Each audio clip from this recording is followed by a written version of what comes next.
So I don't know where the media is on this. I don't know if anybody is actually reading the documents that have been proffered pursuant to the impeachment vote that's scheduled to occur tomorrow. But I, for your benefit, arguably for my benefit, although I find it very annoying, I've been reading many of these documents, and on top of that, I have a cold, but I'm going to power through it to deliver you this news. On Monday night, actually early Monday morning. Wait, I'm working out the math. Sorry, it was like Sunday night, quote unquote, at 12:30 a.m. So early Monday morning. The House Judiciary Committee under Gerald Nadler put out a report on impeachment that totals something to the tune of 658 pages. Now, some of that is the minority's response or dissenting views, which is to say, it's the Republican version of this report. But the Democratic version is extremely lengthy as well. And one thing they do is they provide a lot of clarification as to the rationale for why the articles of impeachment that have now been formally finalized and will be voted upon tomorrow, why they were crafted in the way that they were. And there's one big note here that I want to pull up for you. Notice that they go out of their way in this report to define treason. Okay? And what do they define it as? They don't define it as some abstract notion of, doing the bidding of some foreign country. No, they get into specifics about what treason entails. And here's how they define treason in this report. At the very heart of treason, they say, is deliberate betrayal of the nation and its security. Such betrayal would not only be unforgivable, but would also confirm that the president remains a threat if allowed to remain in office. A president who has knowingly betrayed national security is a president who will do so again. He endangers our lives and those of our allies. Okay, so why did they include that definition of impeachment in this Judiciary Committee report?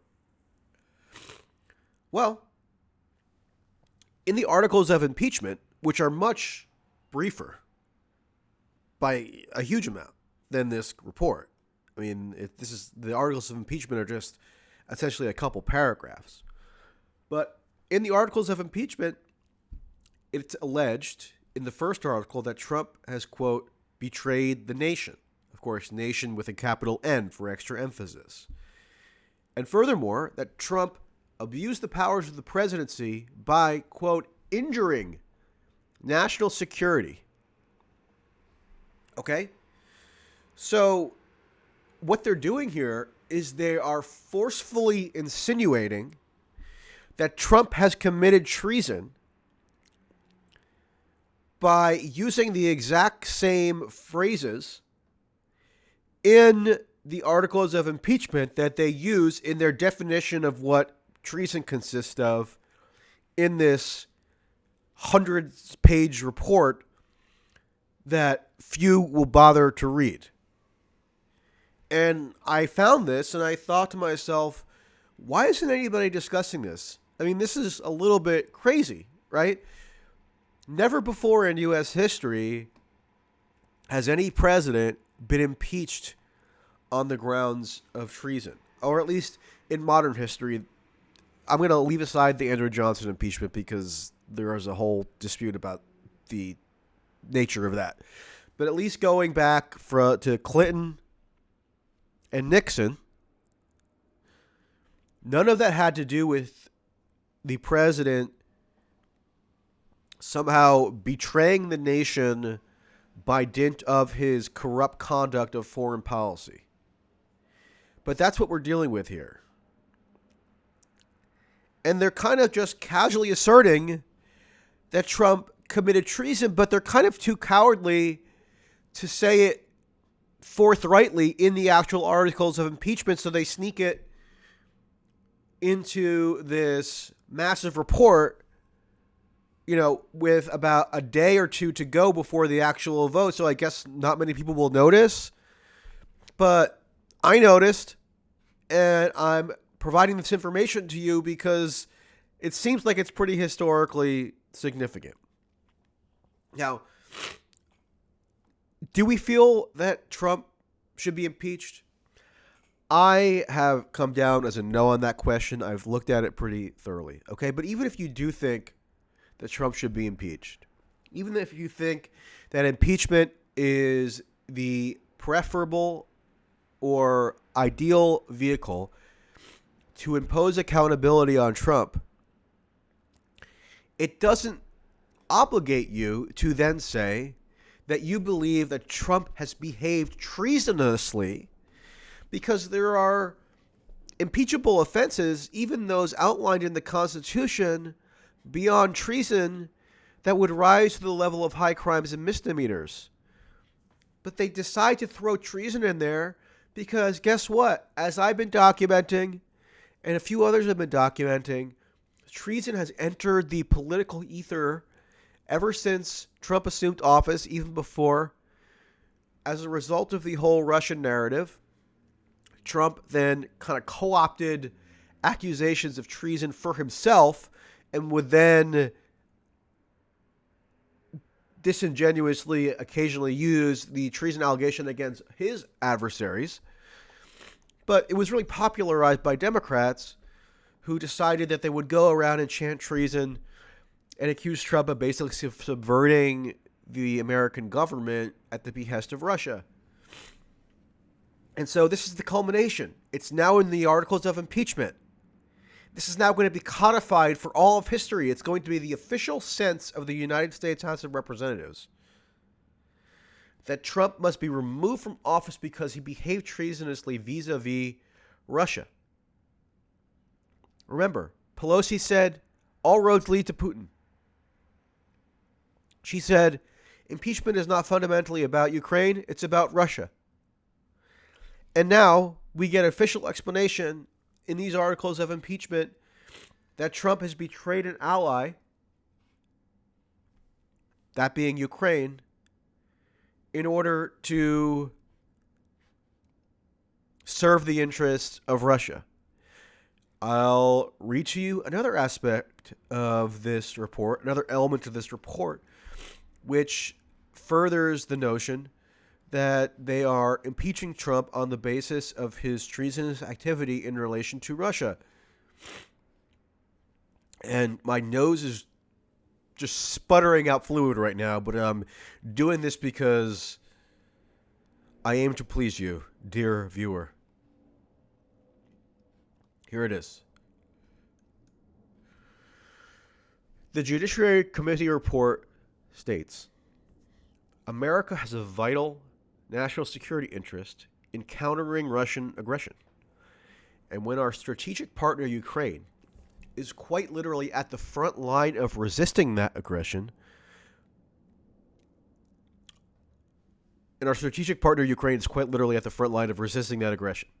when the president weakens a partner who advances American security interests, the president weakens America.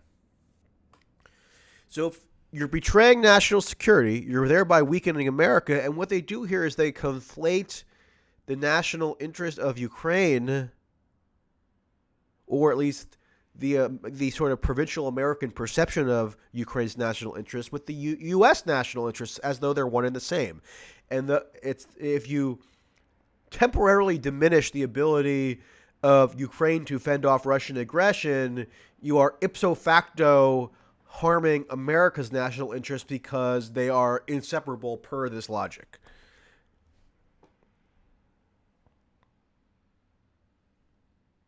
And remember, think also about what this implies. Treason is committed when you take an act that benefits a declared enemy, or at least that's one of the popular notions of what treason is supposed to consist of, right? So if they're saying that Russia was benefited by Trump's temporary withholding of future military aid to Ukraine, which, by the way, and I've said this a million times now, but I guess nobody really cares because nobody feels any need to delve into the actual details of this case, apparently. But according to the Democrats' own impeachment witnesses, the very two first impeachment witnesses that they called last month on the first day of hearings, I did a video about this at the time. Those two witnesses confirmed that military aid was never actually functionally frozen. Not that military aid should be going to Ukraine in the first place. That is a policy debate that's gotten totally negated. Nobody wants to debate that. But even if you do, for some reason, believe that the U.S. has a solemn duty to provide lethal arms to Ukraine in perpetuity to fuel a proxy war, you should rest assured that that aid never actually was interrupted, because as these first two impeachment witnesses confirmed, George Kent and William Taylor, it takes a year after that aid is allocated for it to actually be dispersed. There's a year lag time, according to them. And therefore, the period that aid was allegedly frozen during, which would have been July to September of this year, during that period, there was aid coming from the previous year. Aid never ceased. I'd like aid to cease, but it did not cease. And yet you have Democrats over and over again repeating this fiction. And when I say Democrats, I mean members of the House of Representatives who are on these various committees who have dealt with aspects of impeachment. They keep saying over and over again that Trump is personally responsible for the Ukrainian casualties. The Ukrainians who were killed in the conflict with Russia in the eastern provinces of Ukraine from July to September of 2019, those are Trump's fault because he froze military aid. Meanwhile, the military aid never functionally was interrupted. It was always being dispersed. But, I mean, who cares? Because the details are apparently immaterial.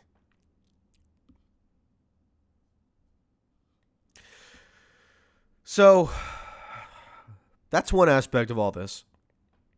But let me also show you something else that's rather notable, at least by my lights, because I'm somebody who, if you followed me for any amount of time at this point, I basically felt that it was a foreordained conclusion that Trump would be impeached by Democrats on the basis of Russia. And you know what? Because I'm feeling a little haughty, I'm going to show you a tweet that I just remembered earlier today, and then I went and looked up. This was from early 2017 when I was in Los Angeles,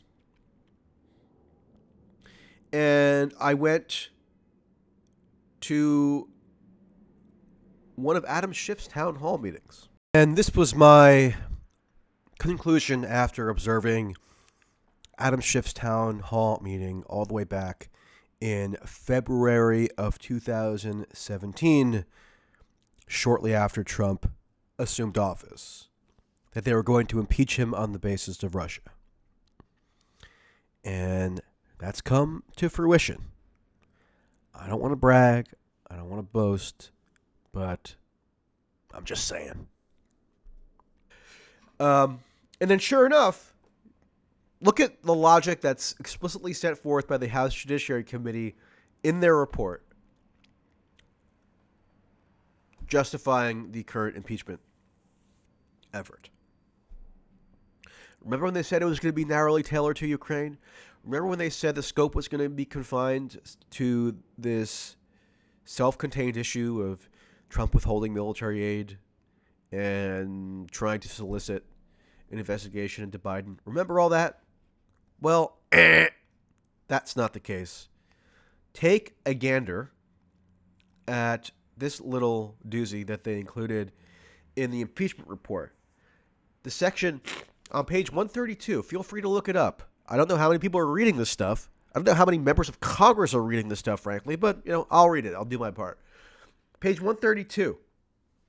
The first article of impeachment, this is the Democrats talking in unison, essentially. The first article of impeachment impeaches President Trump for abuse of power related to Ukraine. Yet, as noted in that article, President Trump's conduct is consistent with President Trump's previous invitations of foreign interference in United States elections. Now, what could they be referring to? I don't know. Maybe the whole Russia thing that consumed the national political consciousness for about 2.5 years? That would be my guess. And sure enough, yeah, that's what they're referring to. They say, quote, these previous efforts include inviting and welcoming Russian interference in the 2016 United States presidential election. And what is the big piece of evidence they have for that? You'll never guess. It's, of course, the infamous July 2016 joke that Trump made at a rally, or actually I think it was a press conference, if I'm not mistaken, that they misidentified it as a rally, but who cares, where he says, Russia, if you're listening, I hope you're able to find the 30,000 emails that are missing, blah, blah, blah. Russia, if you're listening, I hope you're able to find the 30,000 emails that are missing. I think you will probably be rewarded mightily by our press. Let's see if that happens. That'll be next. Yes, sir. I mean, that's the thing. It's been repeated ad nauseum over and over, and they're including it in the formal rationale for impeachment. So this was not. So Trump was making a joke, but it's not a joke in terms of how they're referring to this. They're serious that this is now part of their wider case for impeachment because they're using it to establish a pattern of conduct on Trump's part, whereby he's supposedly exhibiting a repeated intent to solicit foreign interference. And they get into the whole WikiLeaks saga. WikiLeaks began publishing stolen emails that were damaging to the Clinton campaign. So we're relitigating all this stuff. This is all in there. You got several pages devoted to this. And they tie it to a specific clause in the articles of impeachment. So if anybody tells you that they got rid of the whole Mueller stuff, that that's a dead issue, that they've decided to narrowly tailor their impeachment on this Ukraine military aid matter, tell them they are dead wrong. And if you are a resourceful person, you can cite the exact page number which disproves that claim, because it's right here. And they go through the special counsel report, even Mueller's testimony on July 24th. Trump then made his infamous phone call to Zelensky on July 25th, and so on and so forth. So there you go. You go, bingo. We are done here. There's nothing left to say. They are impeaching Trump, at least in part, on the basis of the Russia collusion stuff. Okay, so that's what I was saying all along. I'm not going to run around claiming that you need to kneel before me and give thanks unto me, but that would be nice. All right. So there'll be more on this soon. I'm writing a couple things, but I wanted to just give you some thoughts, because I'm just shocked at the lack of attention being paid to different aspects of this, and we're on the eve, literally, of the only third time in U.S. history when a president has been impeached. That's happening tomorrow, December 18th, 2019. And today, you have nationwide rallies run by these liberal advocacy organizations like Move On and Indivisible, who have wanted to impeach Trump since before he assumed office. Who are holding these rallies, pretending that they're super concerned about Ukraine military aid. When I attended a bunch of their rallies, when they were super concerned about whatever X, Y, or Z issue was the reason to impeach Trump on that particular day. For a long time, it was Russia. A year ago, it was firing Jeff Sessions. They were extremely exercised about. not releasing the Mueller report. Remember that whole flare up from March when they were like somehow insisting that the Mueller report was being suppressed, and Trump needed to be impeached over that. The Mueller report, they of course claimed that he should be impeached over, and the list goes on. Okay, so now it's about Ukraine, and I was contemplating today going to like Times Square and watching these middle-aged white people. Generally, that's the demographic. In their colored, knit caps and such, chanting treason. But I figured, you know what, there are better ways for me to occupy my time right now, and there's a whole lot of material to digest and so forth. So I decided to skip that. So I apologize if you were really banking on me bearing witness to that, but you can go on Twitter or wherever, YouTube, and find all the imagery in all its glory if you really like. Okay, so I'm going to leave it there for now. Talk to you soon.